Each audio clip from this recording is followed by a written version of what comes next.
El planeta en el que vivimos, nuestro hogar, nuestra casa y la de muchísimas especies desde hace milenios, es un lugar único comparado con los otros planetas del sistema solar o de otros sistemas cercanos. La abundancia de agua, su temperatura media, el flujo de energía que recibe del Sol y, sobre todo, el equilibrio delicado entre la vida y el medio ambiente ha permitido una evolución en complejidad en la Tierra que hace que los humanos hayamos podido subsistir aquí desde milenios y nos permita seguir haciéndolo actualmente. Pero como sabemos, debido a la extracción sobre el medio ambiente y los ecosistemas, estamos alterando este equilibrio de lo que se conoce como sistema Tierra. Ese que incluye no solo el clima, sino la biosfera, los océanos, los sistemas de agua dulce y los casquetes polares y zonas heladas. Este cambio o perturbación de la situación estable que hemos tenido en los últimos millones de años nos lleva a circunstancias que ponen en riesgo no solo nuestra especie, los humanos, sino también a todo el resto de la biosfera. ¿Cómo podemos evaluar la gravedad de esta situación? ¿Podemos hacer un diagnóstico preciso de lo que le está pasando a la Tierra como hace un doctor ante un enfermo? Hay diversas metodologías que la ciencia utiliza para hacer este diagnóstico. Si como un doctor ante una enfermedad toma la temperatura corporal para ver qué le sucede a nuestro cuerpo, la ciencia mide, además de los cambios en la temperatura global del planeta, otras variables o parámetros para poder hacer esta evaluación y decirnos cuán enferma está la Tierra. Siguiendo la nanocirugía médica, sabemos que si pasamos ciertos umbrales o límites de temperatura, tendremos fiebre y nos empezaremos a encontrar mal, signo de que tenemos que ir al médico. Pues bien, para medir la salud de la Tierra, uno de los métodos que aplica la comunidad científica es analizar algunos aspectos que se pueden cuantificar y que, en particular, nos pueden dar información de si estamos en zona segura. En la metodología llamada límites planetarios se consideran 8 aspectos cuantificables, de los que se han estimado umbrales, más allá de los cuales estaremos ya en zona de riesgo y, cuanto más nos alejemos de ellos, el peligro incrementa exponencialmente. Estos límites son cambio climático, acidificación del océano, el nivel de ozono estratosférico, ciclos y uso de agua dulce, cambios en los usos del suelo y el mar, integridad de la biosfera y contaminantes químicos. Vamos a verlos un poco más en detalle. Primero, cambio climático. Se refiere a las diferencias que se han medido de los patrones climáticos respecto a los documentados en época preindustrial y también en los cambios que se están acelerando en la última década respecto a los años 90 del siglo pasado. Estos cambios se miden en la evolución de la temperatura media del planeta que se asocia a la cantidad extra de energía que el sistema Tierra está acumulando. Actualmente estamos 1,1 grados centígrados por encima de las temperaturas medias que teníamos en el siglo XVIII y en las más altas que nunca se han medido en los últimos 100.000 años. Estos cambios son producidos por la acción humana, básicamente por las grandes cantidades de CO2 liberadas a la atmósfera en la quema de combustibles fósiles. 2. Acidificación del océano. El CO2 de la atmósfera no solo hace que el planeta acumule más energía y por lo tanto suba su temperatura media, sino que además afecta la química marina. Al haber más CO2 en la atmósfera, el pH de la superficie del océano cambia. Este se vuelve más ácido, afectando a los organismos oceánicos y por lo tanto a toda la vida en el océano. 3. El nivel de ozono estratosférico. La capa de ozono estratosférica nos protege de la parte de la radiación que proviene del Sol que es nociva para la vida. Las actividades humanas desde la revolución industrial generan compuestos que con el tiempo afectan esta capa, disminuyéndola, con el consiguiente riesgo para la vida en el planeta, ya que su acción de filtro se debilita porque absorbe entre el 97 y el 99% de la radiación ultravioleta que nos llega al planeta. 4. Los ciclos biogeoquímicos. Esto comprende 2 de los principales elementos químicos que necesita la vida para mantenerse, el nitrógeno y el fósforo. Debido al uso masivo de fertilizantes y el tratamiento de los desechos en la agricultura y la ganadería intensiva e industrial, hemos aumentado enormemente la cantidad que hay de estos elementos en la Tierra y en los océanos, con respecto a los que había antes de la revolución industrial. Por ejemplo, la cantidad de fósforo que va a parar a los océanos ha incrementado 10 veces respecto a la que se daba naturalmente por el proceso de erosión de las rocas. 5. Uso de agua dulce. En este caso, se subdivide en agua dulce en total y en el que se llama agua dulce verde, que es la que necesita el reino vegetal para poder mantenerse en buenas condiciones, lo que comprende la precipitación en tierra, la evaporación y la humedad del suelo. En este último caso ya hemos rebasado los límites seguros. 6. Cambio en los usos del suelo. Eso implica cambios en la cobertura del suelo, de bosque o selva a cultivos, como ocurre en la Amazonia, de cultivos a zonas urbanas o industriales, o la industrialización de áreas rurales, como polígonos, o la implementación de grandes parques renovables en zonas no industrializadas. Estos cambios también se están produciendo en el mar. Se han ampliado las áreas de pesca, pasando de artesanal a pesca industrial. La acuicultura es otra actividad industrial que repercute también en el medio marino, y una posible implementación de renovables a gran escala cambiaría aún más el medio marino, sobre todo en las áreas cercanas a la costa, ya de por sí muy degradadas por nuestras actividades económico-industriales. 7. Integridad de la biosfera.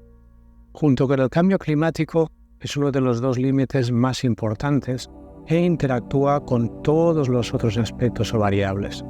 Se mide en base a dos componentes: la diversidad genética y el mantenimiento de la biodiversidad. Estos dos componentes nos dan una idea clara de cómo los ecosistemas y la biodiversidad se están perdiendo y degradando. Finalmente, 8. Contaminantes químicos. Se refiere a las sustancias tóxicas bioacumulables, persistentes y que se dispersan en el ambiente fácilmente. Aquí entraría una amplia gama de sustancias desde, por ejemplo, subproductos debidos a la combustión industrial, como el metilmercurio u otros productos tóxicos químicos que pasan al aire o al agua directamente, o porque son compuestos con reacciones en contacto con la atmósfera, el suelo o el agua. Este aspecto variable también incluiría los microplásticos. Bien, de estos 8 aspectos, en 6 ya hemos cruzado los límites de seguridad y, con el tiempo, en lugar de mantenernos cerca del límite o volver hacia zona segura, nos estamos alejando más hacia los valores de alto riesgo para todo el sistema tierra. Algunos de los impactos más importantes a rebasar estos límites planetarios crean riesgos en la alimentación, provocando problemas de suministro de alimentos o seguridad alimentaria global, enfermedades como plagas en cosechas y epidemias, la necesidad de más energía y de recursos para mantener la producción de bienes básicos, como también infraestructuras. Una de las características que tiene el sistema Tierra cuando lo empujamos fuera de la zona segura en varios aspectos a la vez es que cada uno de estos límites planetarios interactúa con los demás.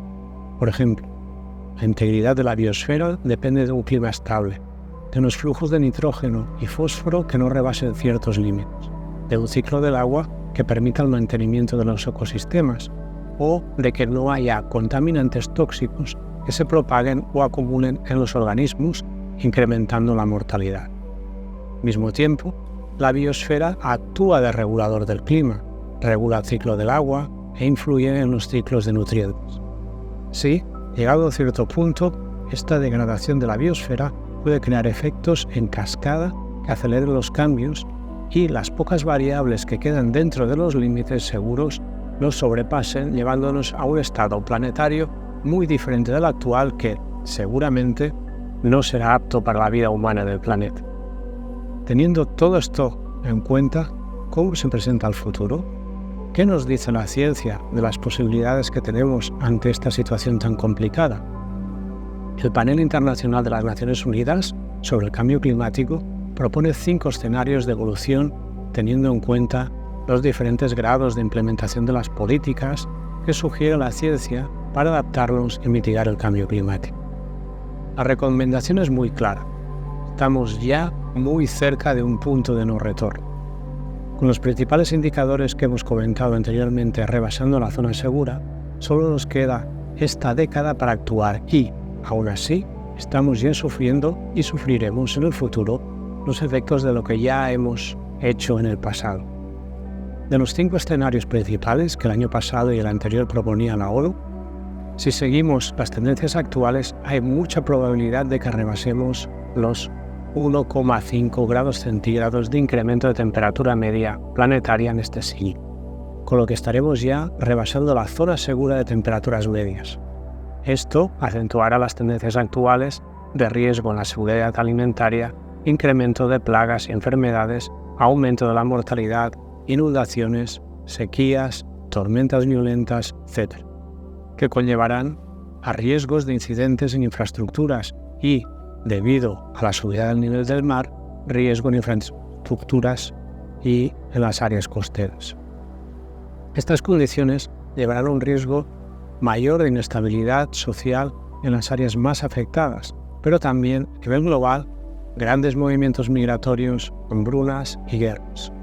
Por otro lado, la globalización requiere de un consumo creciente de recursos energéticos y materiales que implica seguir explotando e industrializando áreas que actualmente aún no lo están, con la consiguiente destrucción masiva de ecosistemas e incremento de la contaminación, que ya supone un riesgo para la salud con los plásticos, metales pesados, compuestos químicos tóxicos y otros. Como hemos visto, este funcionamiento ha hecho que crucemos los límites seguros de muchos de los indicadores principales, mostrándonos que el planeta está gravemente enfermo.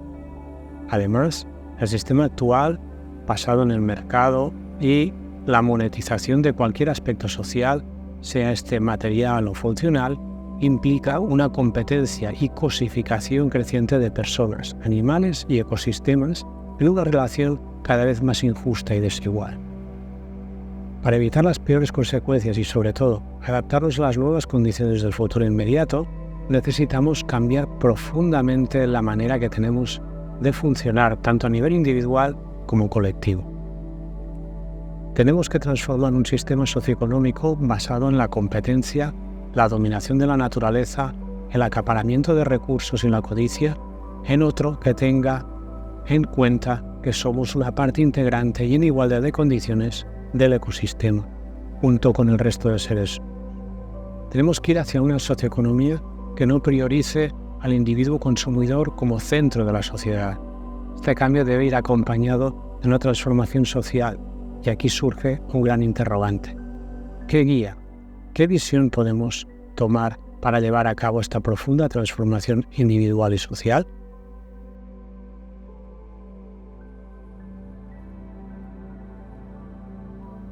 El budismo nos puede ayudar a hacer frente al sufrimiento que produce y producirá esta emergencia planetaria, cambiando la perspectiva actual de cómo funcionamos a nivel individual y social. Esta nueva perspectiva podría apoyarse en 2 aspectos. El primero estaría relacionado con las 4 nobles verdades, ya que, como hemos visto, los escenarios futuros nos ponen ante situaciones que sacarán al norte global de nuestro sueño de bienestar basado en la huida, el autocentramiento y la distracción. Estamos hechizados por esta persecución actual de la felicidad siempre futura, siempre mejor, que hace que no se valore el presente porque el mañana siempre promete algo excelente. Y, para que sea así, tenemos que conseguir más: dinero, objetos, relaciones, posesiones, admiración, fama. El aspecto interesante de esta situación actual es que nos pone y nos pondrá cada vez más delante de un espejo. Este pretendido bienestar no era tal, ya que se basaba en la huida del presente, empobrecimiento de otros y en el abuso de otras personas y otras especies para mantener nuestro tren de vida.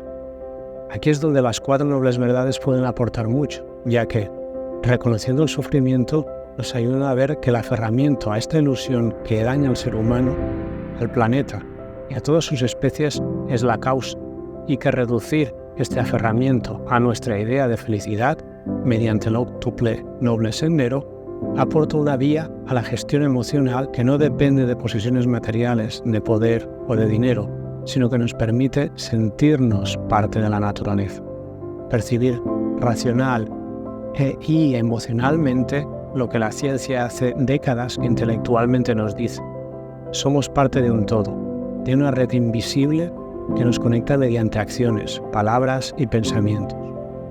Desde esta perspectiva, podremos llegar a la realización de que el sufrimiento de otros es el nuestro, que tenemos que trabajar para reducirlo y que la alegría de otros también es la nuestra, que nuestro vivir sirva para ayudar a construir un futuro iluminado para todos los seres.